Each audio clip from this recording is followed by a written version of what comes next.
चेतना की जागृत, स्वप्न और सुषुप्ति, इन तीन अवस्थाओं में ये तीनों तल आपकी क्रियाशील रहते हैं, तब आप इनसे ऊपर उठ जाते हैं और तुरीय अवस्था का अनुभव करते हैं।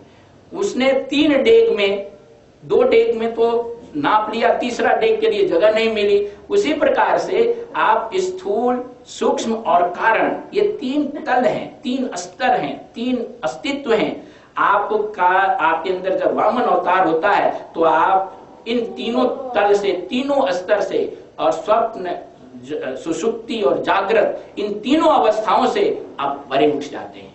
आपको ये तीनों तल यानी स्थूल, सूक्ष्म और कारण, और तीनों अवस्थाएं जागृत, स्वप्न और सुषुप्ति आपको बांध नहीं सकती है। आप इन तीनों से ऊपर उठ जाते हैं। यही भगवान के 3 देव का जो है वो प्रतीक अर्थ है। आपके अंदर जब वामन अवतार हो जाता है तो आप पहला कदम में अपनी स्थूल विकृतियां और दुर्गुण यानी मल को जीत लेते हैं। पहला कदम से मल को जीत लेते हैं। दूसरे कदम में विच्छेद यानी मानसिक चंचलता को समाप्त कर देते हैं, और तीसरे कदम यानी उससे आवरण यानी सत्य पर लगा जो पर्दा है वो छिन्न भिन्न हो जाता है। अंतिम और तीसरा कदम उठाने से पहले ईश्वर के प्रति पूर्ण समर्पण आवश्यक है।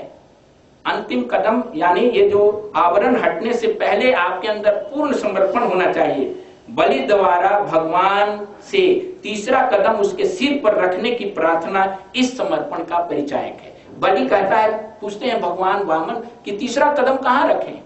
तब बलि कहता है कि मैं अपने वचन को पालन करूंगा, तीसरा कदम मेरे सिर पर रखिए। मेरे सिर पर रखने का मतलब कि पूरी तरह से समर्पित हो जाना।